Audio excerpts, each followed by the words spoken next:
ஒரு நிமிஷம், இந்த வீடியோவை அப்படியே ஸ்கிப் பண்ணிடாம கண்டுக்காம போயிடாதீங்க. கண்ணு மூடி ஒரு நிமிஷம் கேளுங்க. நாங்கள் நிறைய கஷ்டங்கள் பட்டிருப்போம், நிம்மதியே இல்லையே, என்ன பண்ணுறது?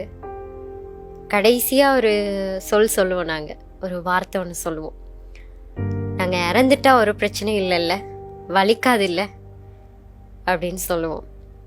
ஆனால் மரணத்துக்கு அப்புறம் வலிக்குமான்னு கேட்டால் ஆமாம் வலிக்கும், ரொம்ப வலிக்கும். வலிக்குமா? ஆமாம், கேளுங்க சொல்கிறேன். நாங்கள் உயிரோடு இருக்கும்போது எங்கள் பின்னாடி கல்லறிந்தவர்கள் எல்லாம் மலர் மாலை கொண்டு வரும்போது ரொம்ப வலிக்கும். ஆமாம், ரொம்ப வலிக்கும்.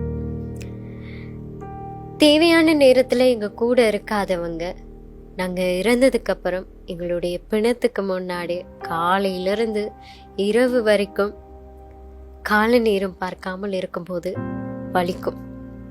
ஆமாம், ரொம்ப வலிக்கும். நாங்கள் இருக்கும்போது கொஞ்சம் சரி அன்பு காட்டுங்களே, கொஞ்சம் பாசமாக பேசுங்களே அப்படின்னு சொல்லி ரொம்ப கெஞ்சிருப்போம்.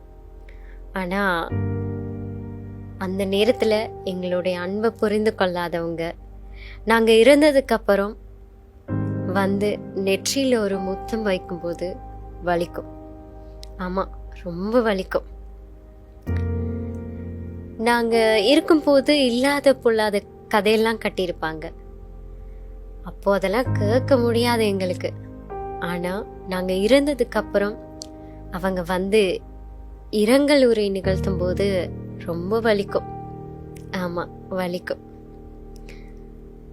நாங்கள் வேதனையான காலங்கள் இருந்திருப்போம், நிம்மதி இல்லையே, சந்தோஷம் இல்லையே அப்படின்னு சொல்லி அழும்போது எங்கள் கூட இருந்த ஒரு கண்ணீர் விடாதவங்க நாங்கள் இறந்ததுக்கு அப்புறம் கதறி கதறி அழுகும்போது வலிக்கும்.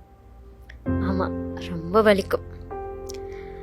தாகமாக இருக்கு, ஒரு கோப்பை தண்ணீர் தாங்களே அப்படின்னு கேட்கும்போது கொடுக்காதவங்க எங்களுடைய புதைக்குழியில் வந்து பால் ஊற்றும் போது வலிக்கும். ஆமாம், ரொம்ப வலிக்கும். பசியாக இருக்கு, ஒரு வாய் சாப்பாடு தருவீங்களா அப்படின்னு கேட்டிருப்போம். ஒரு வாய் சோறு தராத எங்களுடைய சொந்தங்கள் 16ல் படையல் போடும்போது வலிக்கும். ஆமாம், ரொம்ப வலிக்கும். ஆமாம், உயிரோடு இருக்கும்போது வலிக்காத வலிகள் எல்லாமே எங்களுடைய மரணத்துக்கு அப்புறம் ரொம்ப வலிக்கும். இந்த பதிவு எல்லாருமே கேட்டிருப்பீங்க, கண்டிப்பாக உங்களுக்கு பிடிச்சிருக்கும். உங்களுடைய கருத்துக்களையுமே சொல்லலாம். மற்றும் ஒரு பதிவில் உங்கள் எல்லாரையுமே சந்திக்கும் வரை நான் உங்கள் கீர்த்தி. Capital FM.